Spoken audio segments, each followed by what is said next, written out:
talk about the media and how it shapes the consciousness.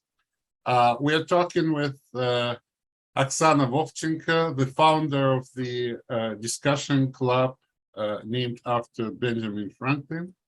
And hello. Hello. So I believe this is a very important topic. And I would like to hear first what's your main ideas on this topic, and then we'll discuss. When I think about media and how they shape our mind, I mean how we generalize what we call common knowledge. And what is it? Common knowledge. Can it exist really, or does it useful? Does it help us to cooperate, or vice versa? Create conflict? Right. We do believe that our mind is shaped by the external sources, but then it's very difficult to explain how two individuals that have a very similar background from the same geographical area, from the same strata of the society, actually can get completely different views on the same subjects. And it's almost random. It's difficult to predict because in the past years, you would be tending to analyze the person from the class and other social perspectives, and to predict what kind of views this person can have. Right now, we have almost random distribution of the views. And people can live in the same apartment. They can be friends from early childhood. They can go to the same school. They can work in the same place. They can experience all the same external factors, and still they will keep completely different beliefs about the most vital items of their existence. The good explanation for that might be, in our time, is that media became very individualized and fractured. Less and less we're exposed to the same programs on TV or read newspapers. We are engulfed by a certain tunnels of our reality that we build by ourselves within our smartphones, which also are programmed to feed us with the information that we previously were interested in, and shield us from any controversial or contradicting information. And that's probably creates this new effect that probably was not available in previous times. That a little swing, almost random swing at the initial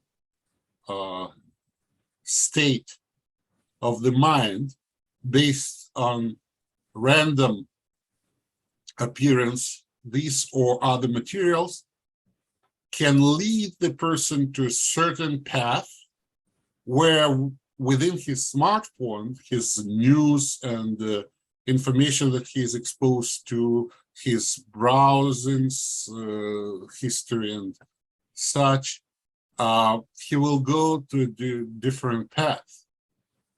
And maybe that's something new that we didn't see before. And since it happens almost automatically, I wouldn't say even with some intentional manipulation. It's just, I would say it's a flaw of the programs that trying to feed us more and more of the things that we were interested in before, and it's quite difficult to stop. There are no options to actually modify your preferences in an efficient way. And we can live in the same apartment, but we will be exposed to completely different realities, commentaries, news. The big news that before we would see everywhere on the newsstands and on the radio can just slip away without making any impact on us. And on the contrary, it can be some indistinguishable noise, like information noise, that we would treat as something important. Actually, it damages our interaction with the reality. I wouldn't say that previously, when the media was manipulating us in a certain direction, it was more efficient or more productive. But what we have now is just craziness, which not many people realize that they're exposed to, because they believe that the picture that their smartphones demonstrate to them is actually the accurate account of the reality, and not actually the self-fulfilled prophecies that are based on their preferences that at one or another point have been chosen for them by the algorithm. Do you agree to this? Oh, yes. Yes, I also think that it's a great problem, this huge diversity. Про ситуацію на фронті і оці всі переміщення ворога.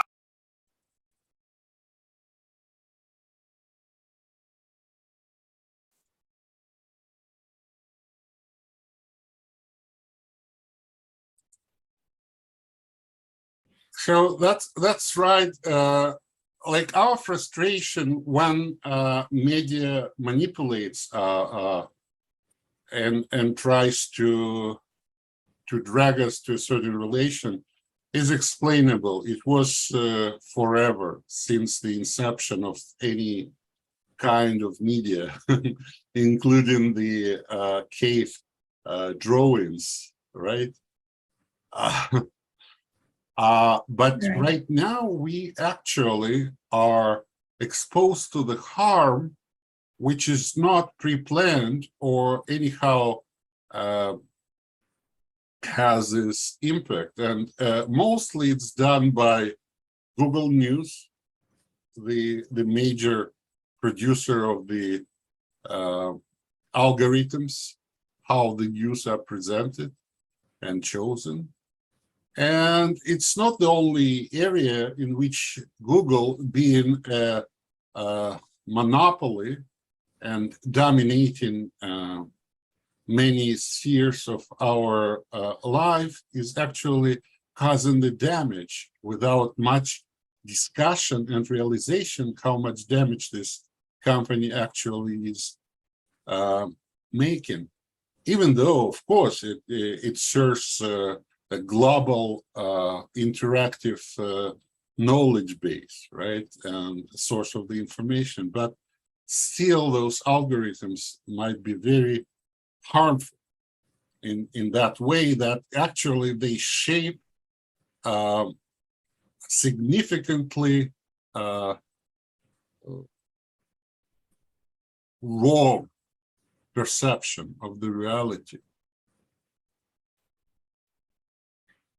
Regarding algorithms, Ukrainians now face a challenge, a great challenge with Facebook, for example, Twitter as well, that those networks filter our content.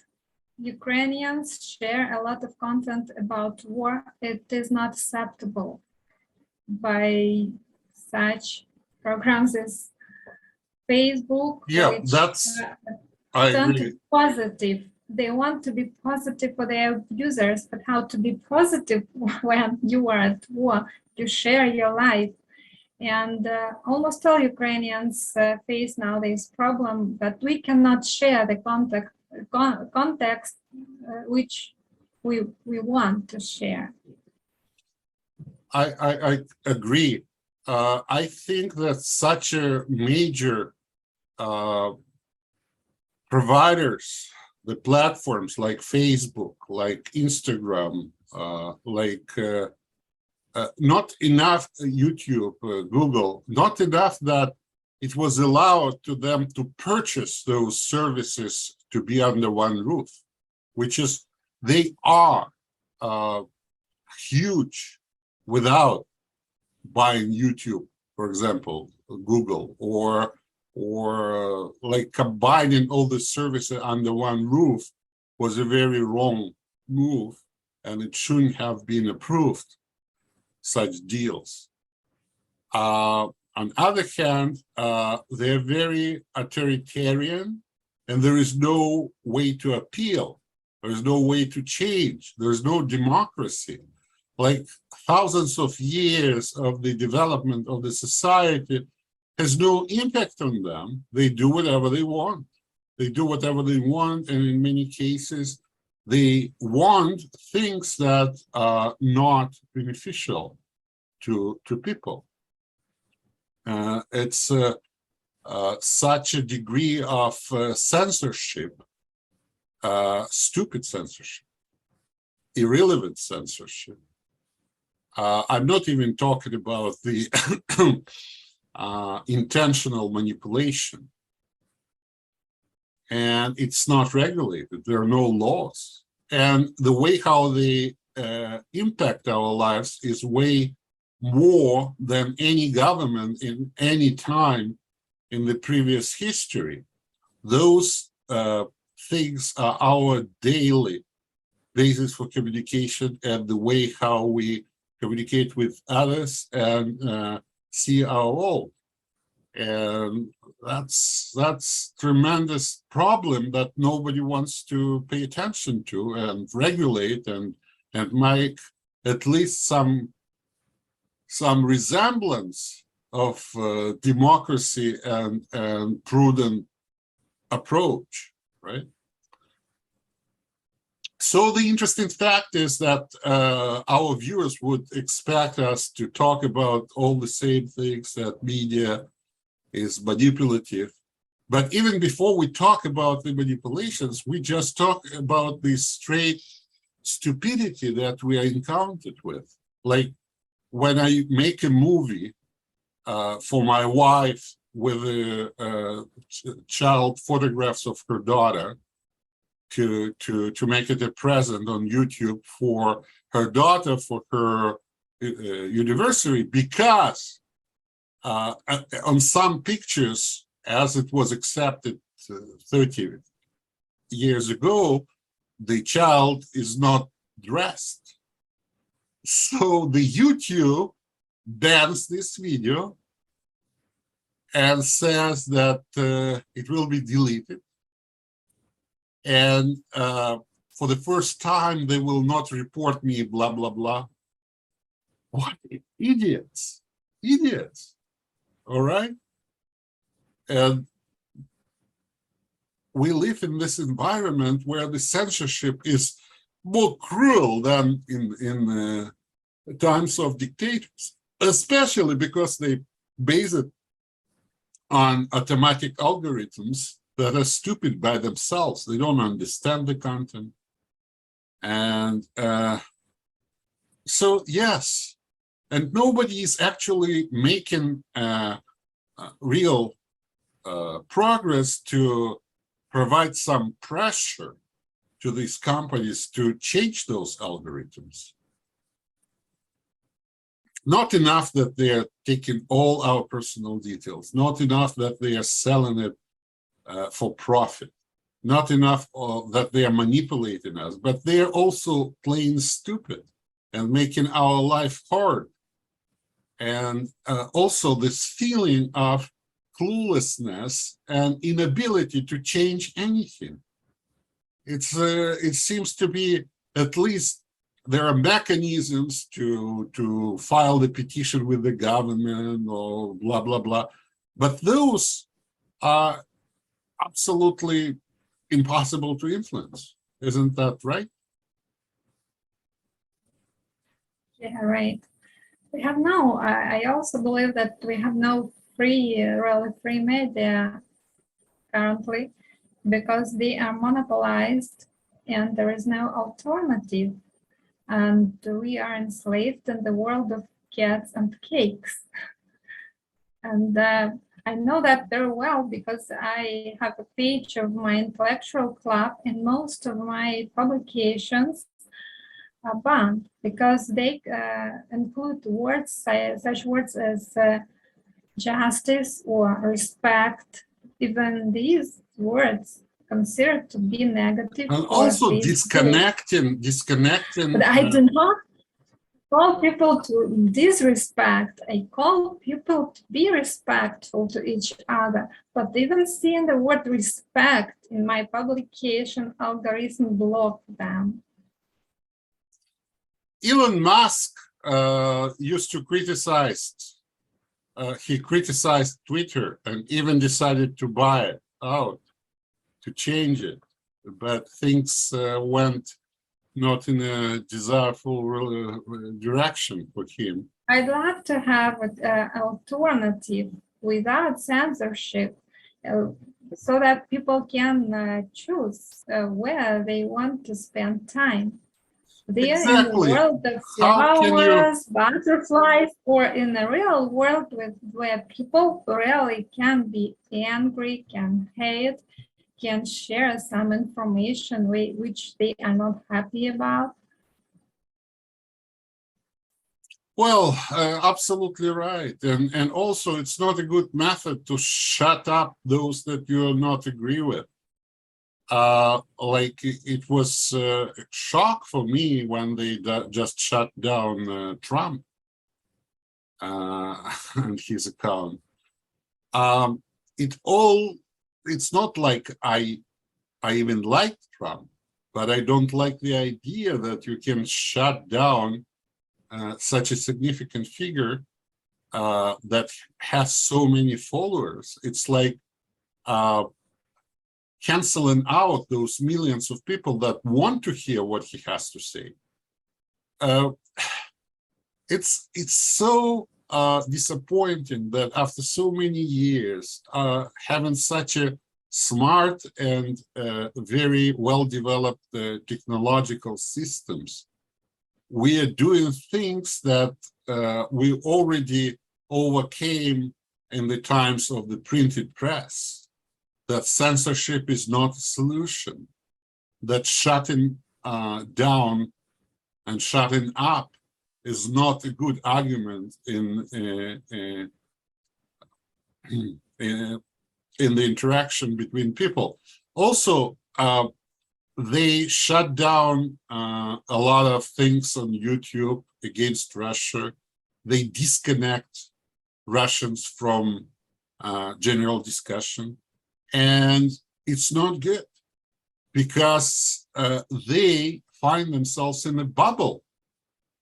It's like a counterproductive move. They just helped the aggressive government to keep their people in the bubble by throwing them out of Facebook, for example. Now they're all in Vkontakte, VK, and they're boiling with themselves without much of alternative opinions. And it was just plain stupid move. You don't do these things, right? And yeah, So in such a situation, what they do is an old principle of division and governing by dividing. It's easier to govern people when they are divided, they are not unified. Like, who would go and as one support any cause if each one can have different opinions based on their individual perception of reality, which is based on the algorithms that are feeding them with information. Sometimes I'm missing major events. I don't like to hear much of the politics right now because I'm fed up with this. So I can miss major events. The news sequences will not show me this information because they think I'm not interested, so they don't tell me. Like, I'm laughing at one point or another, we can miss the Third World War start because this algorithm will think that some information about how to extinguish the bed bugs in your apartment is more important to you than this news, right?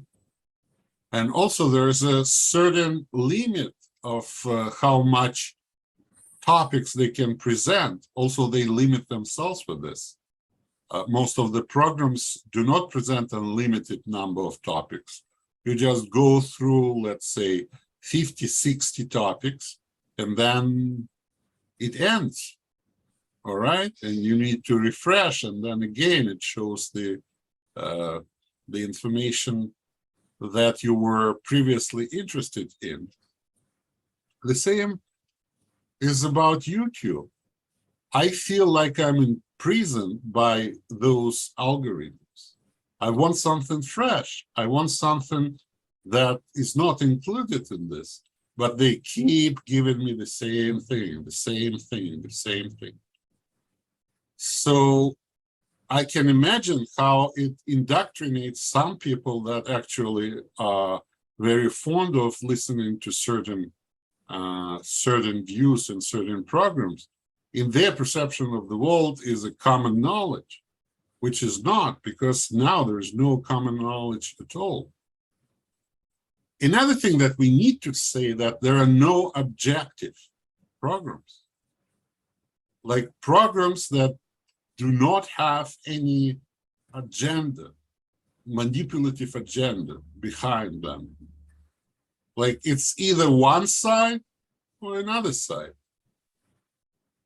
And I do believe that what we do is quite objective because we do not have a purpose of manipulating anyone towards any end. But look at us, nobody is listening to us, almost nobody.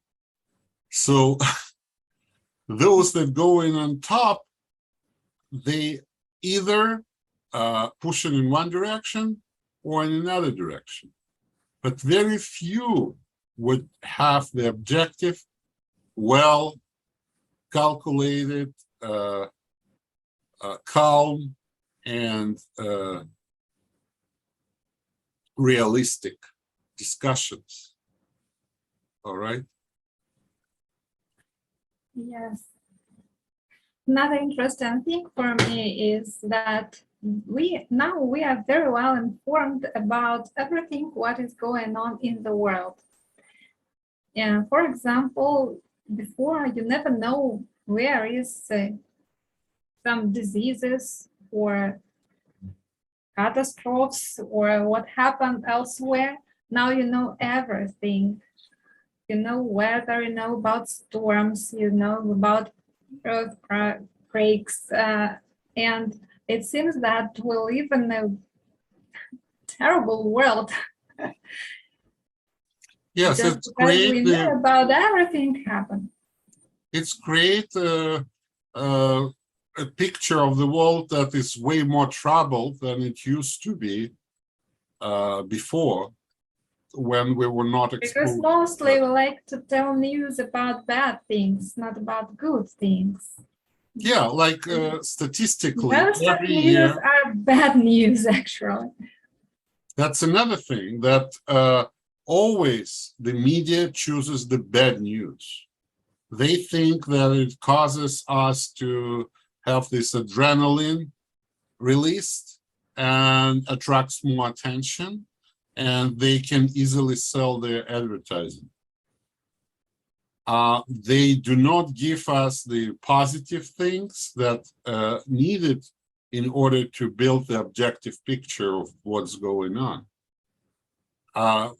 COVID was a great example. Do you know that every year we have 60 million people dying of natural causes? They just die. But if you will report every single death, every single day, you will have an impression that everybody is dying. No doubt that COVID was a very dangerous infection, and we had a lot of deaths that were connected to it. But still, by the perversion of the reality, we can create this biased view, which can ignite the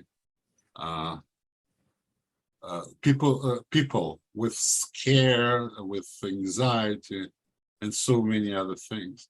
So it reminds me like a good instrument that is in the paws of a stupid monkey is used not to the benefit of people, but against their benefits. So we have quite a chaotic situation with how media shapes our minds. And in many cases, media doesn't know by itself where it can lead. It's just trying to manipulate, but in the end, we don't know which effects it will cause to different stratas of the society. Yeah, right. We never know the consequence. There were times when I tried to escape news, and I did not read them at all. I just want to be patient, to get rest from that, and I achieved nothing because I watched cinemas, for example. Cinemas also a great set of templates and standard patterns, actually. Even if you watch not American movie, you can see there some traits of American dream, for example.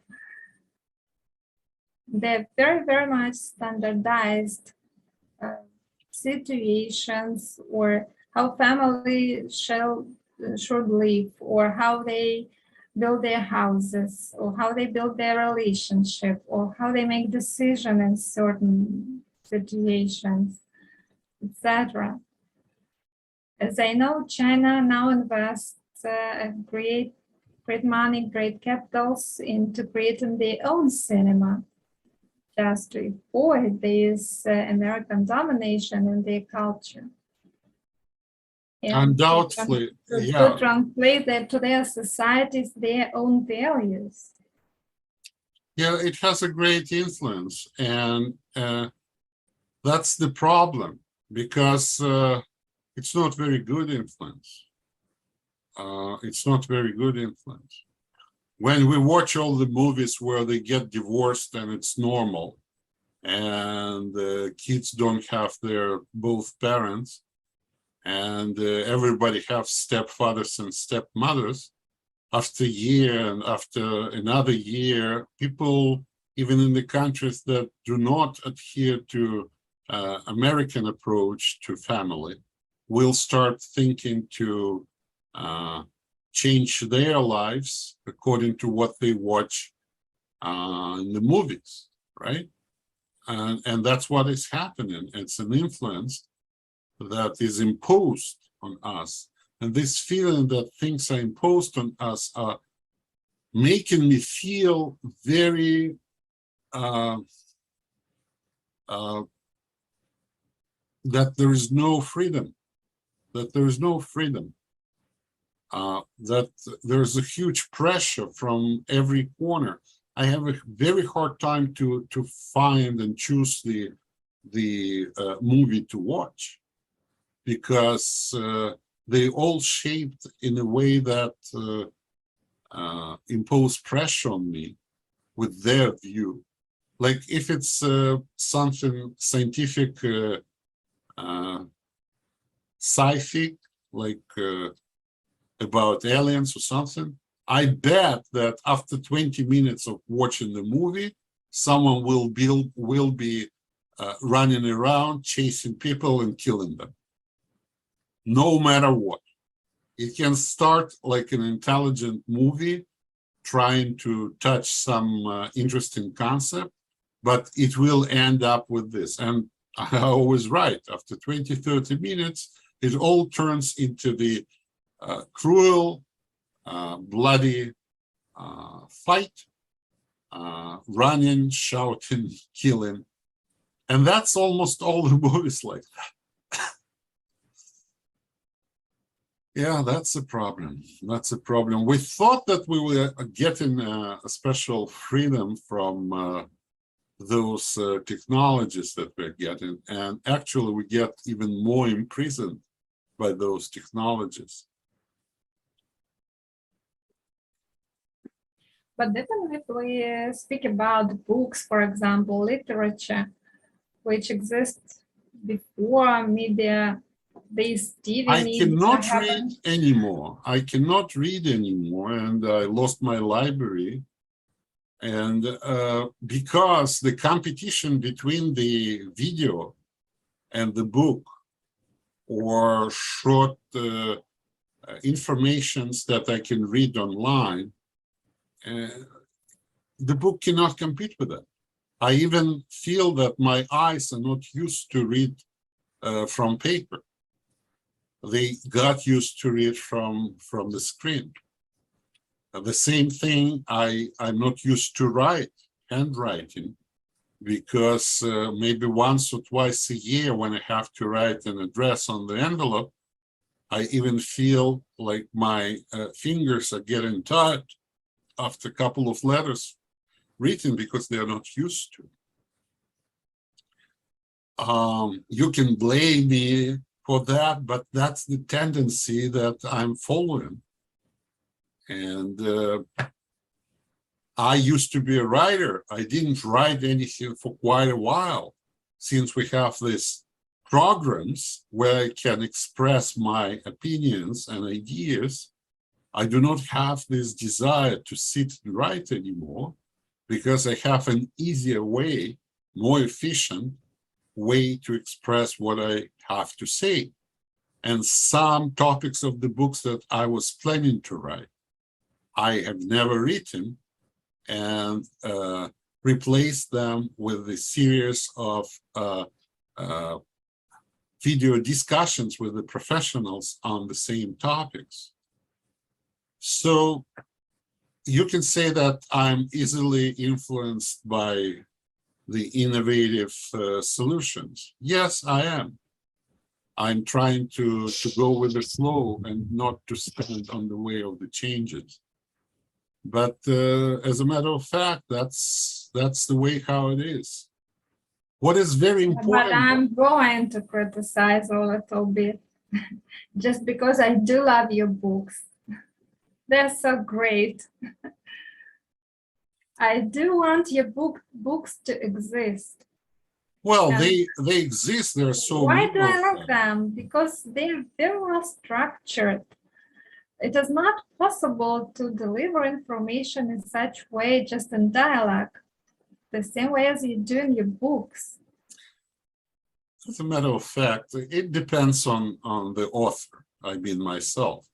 I do structure things in my conversations, and the last books were based on those conversations. I was taking the video and hiring a person that would do the transcript, and then I was basing my chapter on these materials that I used to create.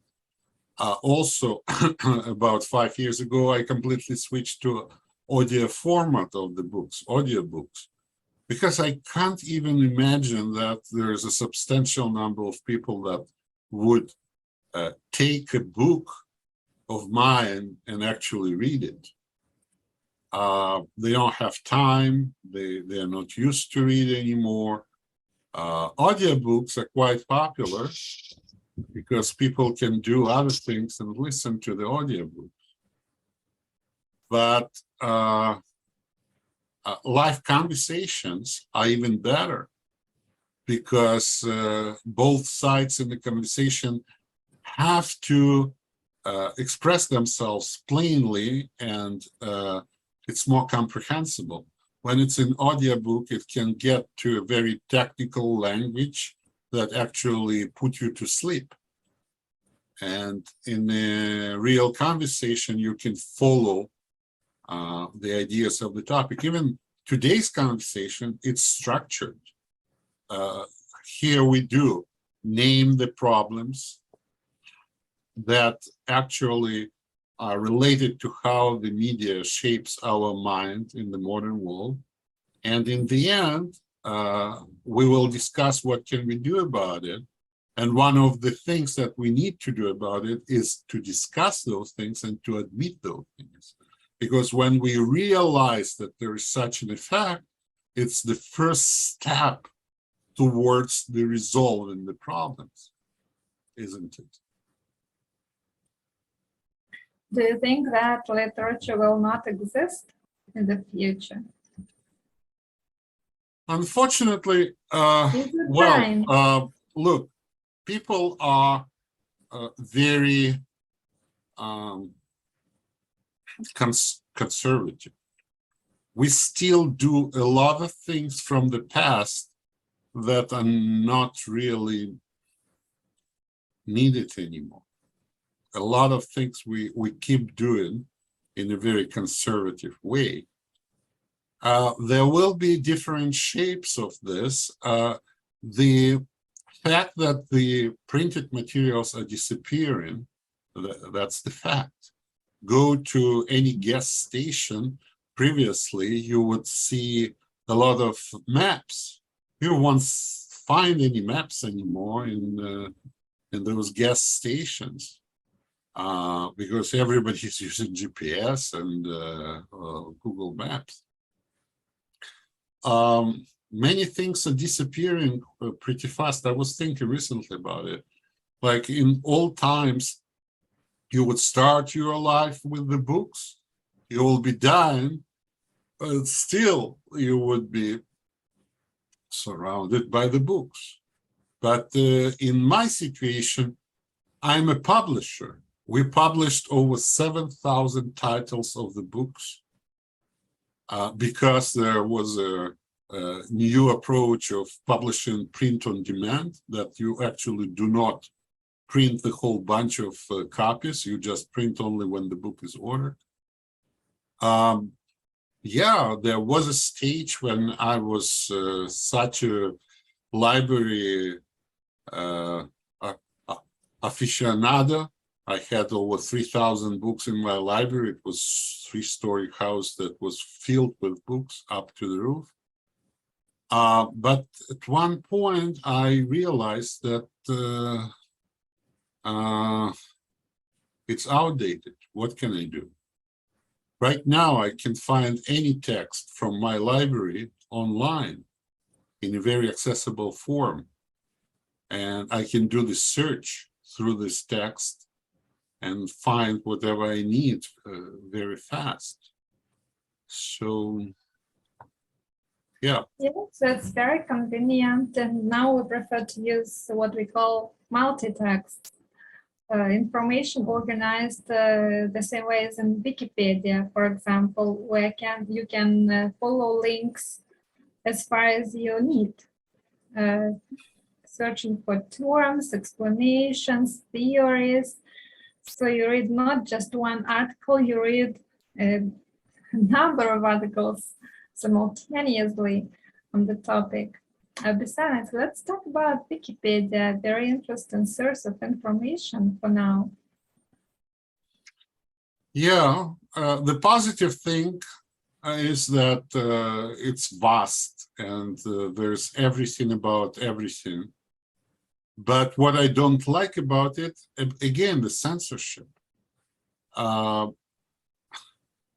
They have a very strong and not democratic way of deleting articles.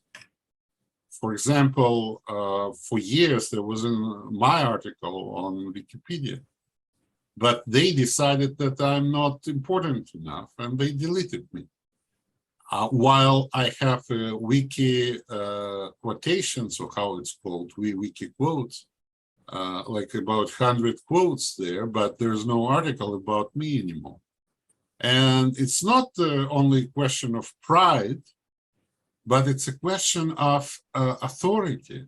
Who those people who decide what's important and what is not?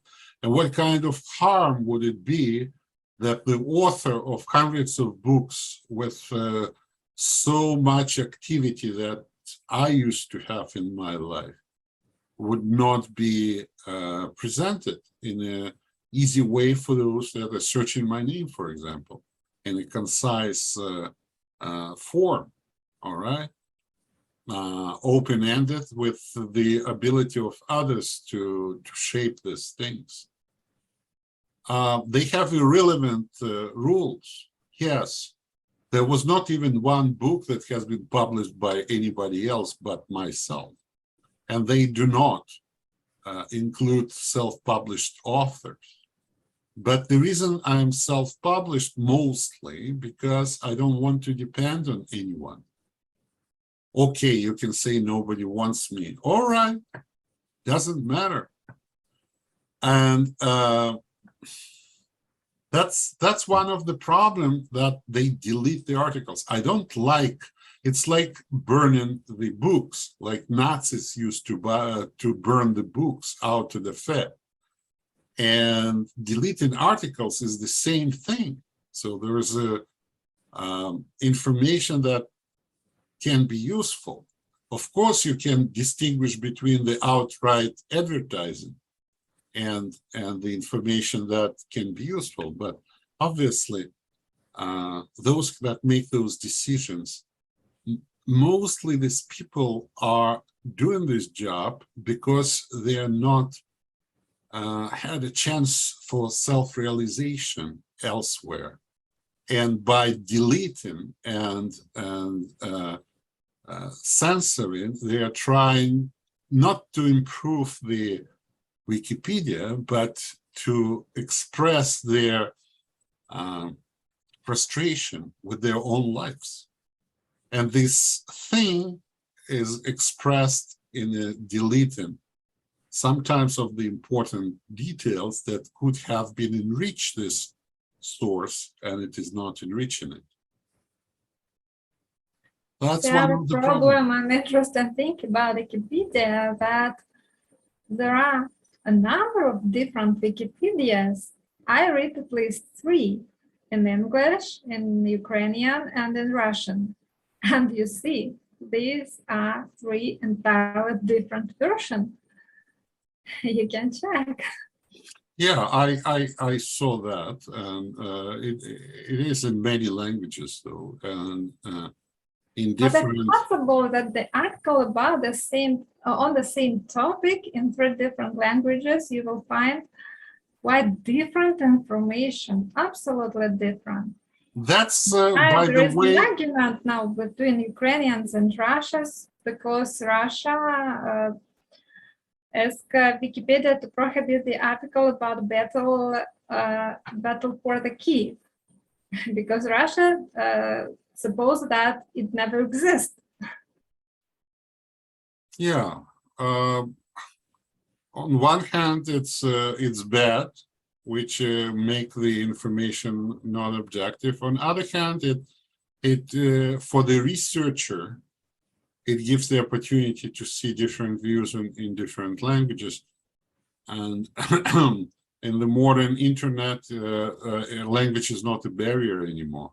The translators are getting so good that they translate in a very precise manner, and anyone can just take the Ukrainian Wikipedia article and translate it to any language and read it and see those differences.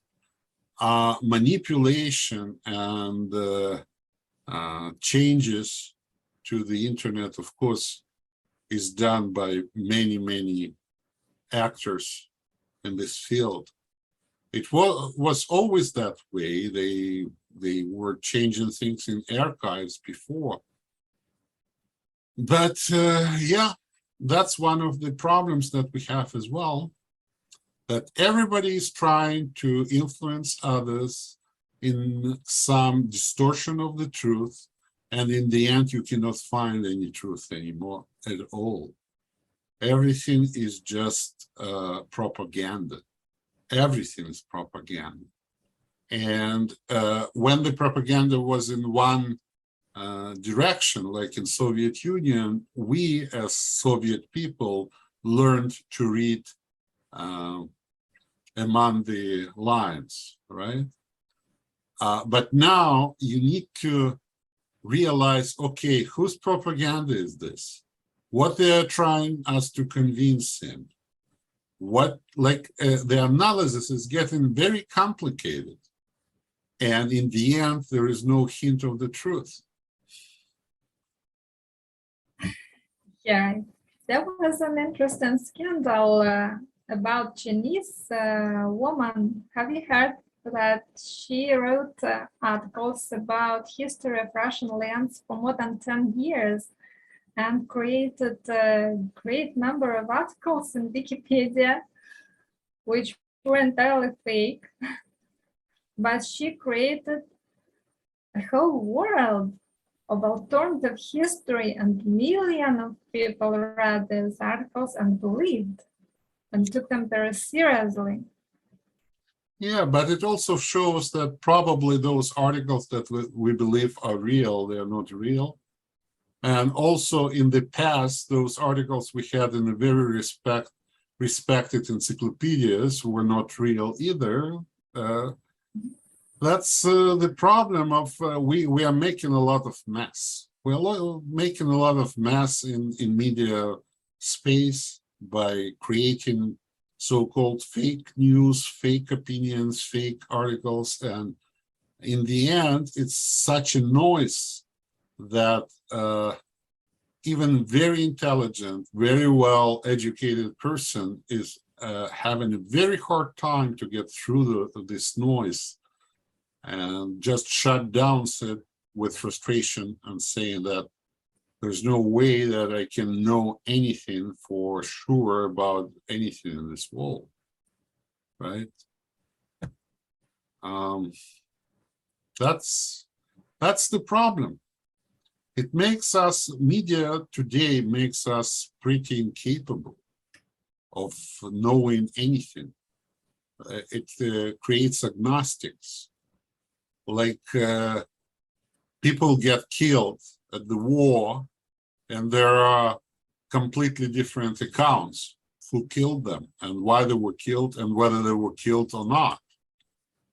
And all those versions, by the way, they are probable, because we know that in the past there were so many different provocations from all of the sides. And now, especially when we are witnessing the war, even in the beginning of different videos, they say that during the war, any opinions can be just a propaganda, which they are. And it's just useless to listen to those things in either way, that way or another way. The real problem is that there is a situation when one or maybe a small group of people imposing, making us to live in the world we don't want to live. We don't want those events to happen. We don't want, and it's like huge pressure on everybody, and nobody can change that. And that's very, very frustrating. especially after a couple of years of COVID, when we were in the same situation. Now we find ourselves again in the same situation where nothing can be done. Nothing can be done to change the things that we do not want to have. We don't want those new things. It just shows us how incapable are everybody, including the governments, including the international companies. Nobody can do nothing about anything. And it's very frustrating. Yeah, exactly. I've got a sudden idea. I'm sorry, I remember that once we talked about pornography with my friends and how porno movies shape imagination of young people, what the sex actually is. That's also an interesting source of media. It's for me, just how they shape consciousness of young people about sexual relationship. And you look at wonderful bodies and a certain scenario, how you should do things. And you try to see that in your real life. Yeah, and that leads us to the topic that this manipulation is not something that humans invented. Nature is manipulating us for millions of years to do things that is beneficial to its purposes, like the offspring and the change of the generations, and so much of those motivations, like you said, pornography and sexual drive, they're coming from our biology, which doesn't really fit well with our sociology and our societal roles, okay? And that shows that those manipulative methods, they are not invented by humans. They are not invented in our age. They are in very nature of the things of life in the universe, all right? Where we are not the independent actors, we're the subjects. We're the subjects that are expected to do a lot of things without realizing why we do those things and what the purpose of these things. And if the purpose would be revealed in some points, we wouldn't do those things. But nature is luring us into doing those things, including the pornography, including the sexual drive, including so many other things as well. What I wanted to say that we take media or watch media to find there some recipes how to live. We search there solutions for our questions. When we do not know how to behave or how to do something, we just try to find their solution or recommendation. We completely lack in the role model in the modern world. We don't have James Bond or Superman or anybody else to follow. Seriously, we don't have role models to follow. Even the villains are not there anymore. Like, they're so hugely disappointing. Who wants to be Putin? Nobody wants to be Putin. That's the interesting thing. Everybody wants to be a Napoleon. My close relative, he's a psychiatric specialist. And I asked him how many patients are thinking that they're Putin. He said, none. Always psychiatric patients were thinking that they are great figures like Julius Caesar or Napoleon, but nobody wants to be Putin.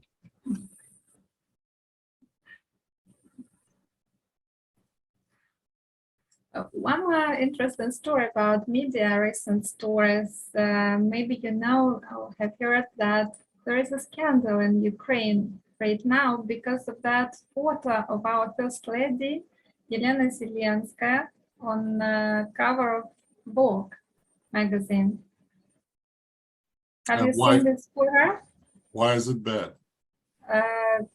She sits in a pose, not female, but male, in a male pose, putting her legs widely so that you can. She is in trousers, but her legs are not together. They're wide. I Just thought wide. that She sits on the stairs in the male pose.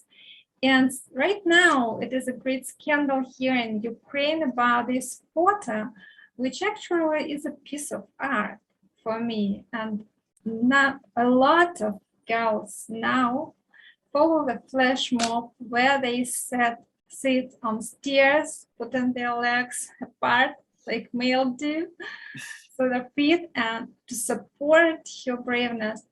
you know what, Ukraine is a teenager. The whole country is a teenager with all the pluses and minuses of this age. You want to be independent like any teenager. You're very rebellious and you do a lot of stupid things. This is just an like example teenager. what media can do. Just one photo, yes, of a very famous photographer and very popular magazine. But one photo can cause a great wave across the society. No matter what you think, you are not deserved to be killed. This war has to stop immediately. I'm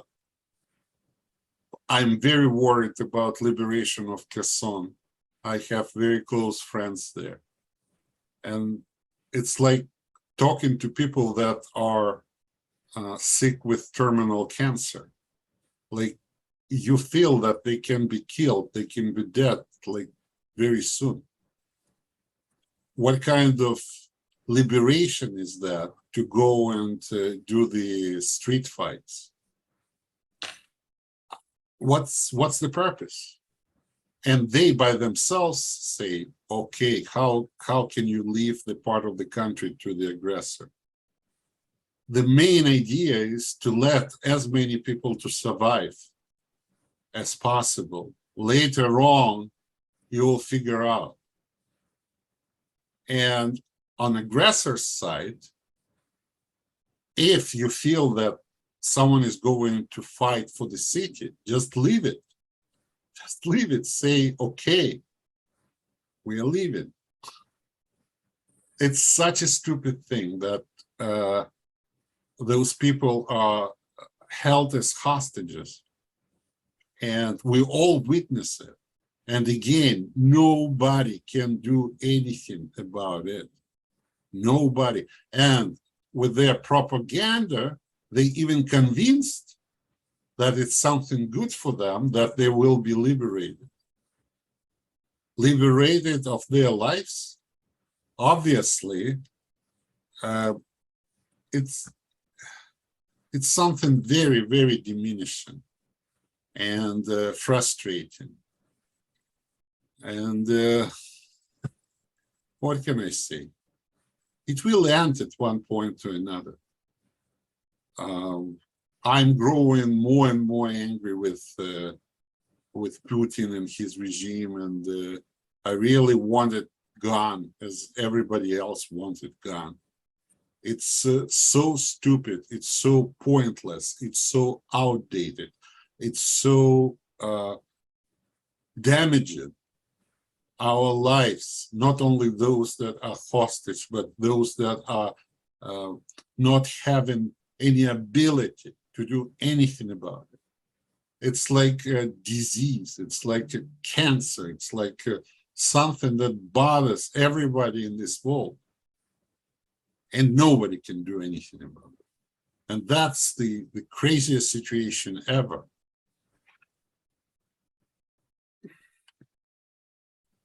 Sometimes I think that how historians will depict this story, yes, this part of And the worst of history. it, okay, Ukrainians, you realize that if you go and fight for this city, you'll kill a lot of people, and a lot of people will get killed. Don't do this. It will not give you any advantage. It will not. It will not change much. Imagine you got all those territories back. So what? So what? You didn't destroy Russia with all its war machine. It can go again. It will gain more resources and it will come again. It doesn't work that way. Just the most imperative thing should be to avoid people get killed, to get through this situation until the moment when they have a freedom to decide whether they want to stay or they want to go.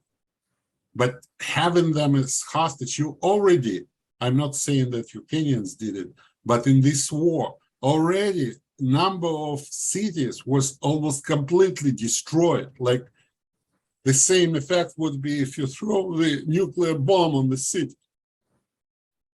Isn't that enough? And nobody's talking about it.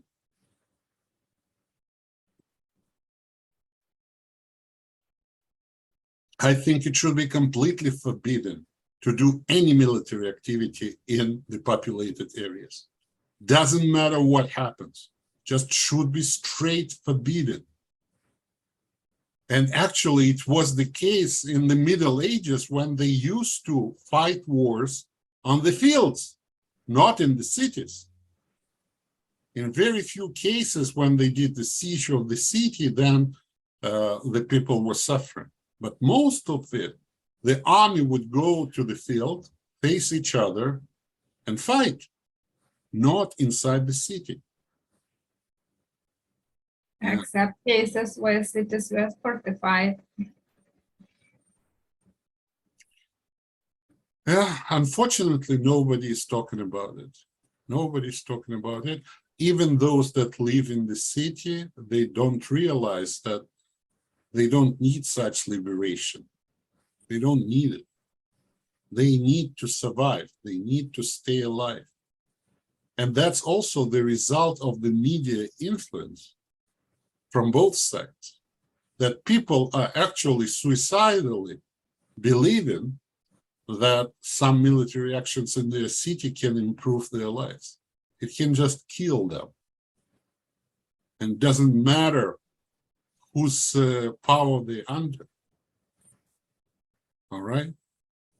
Of course, in Nazi times, when they were killing people, like really killing, especially Jewish people, especially in Ukraine, such liberation might have had a point, but it wasn't quite liberated on time. They killed almost everybody they wanted to kill, and the liberation came way later. But in this case, they are not killing hundreds and thousands of people if there's no point for that. And in this situation, I think that we are witnessing crime from both sides. There is no way that intentionally can be any military actions in any populated area whatsoever.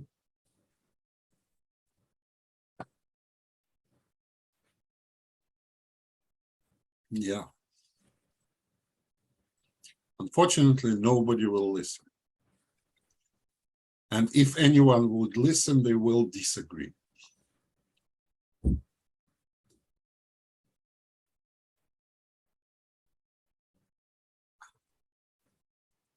Okay, let's summarize our today meeting. Things are changing very fast. I was thinking always like, so many people died on their way to the North Pole. But in 10, 20 years, we have the airplanes that could fly and see what this North Pole is. All those victims were useless because you just wait and then you can do it easier without much of, and there was no connection between those that used the dock sleigh to go to the North Pole and the airplanes that flew and made the photographs. And the same is here. We are liberating, we are not liberating. The change of power in Russia can lead that all those regions will be back without any fight because they were taken completely unlawfully. And the reason is not in military power that holds it or not holding it. The reason is in the head, there in Moscow.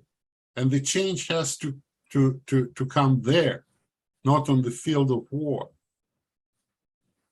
You see? And leading to any more of suffering and dying on any side, I think is very counterproductive. And one of the methods how it is achieved is the manipulation through the media, the frustration of the people, the fractalization of the information, the inability to analyze the situation in any objective terms, and therefore leaving us clueless and powerless in front of the events that we witness.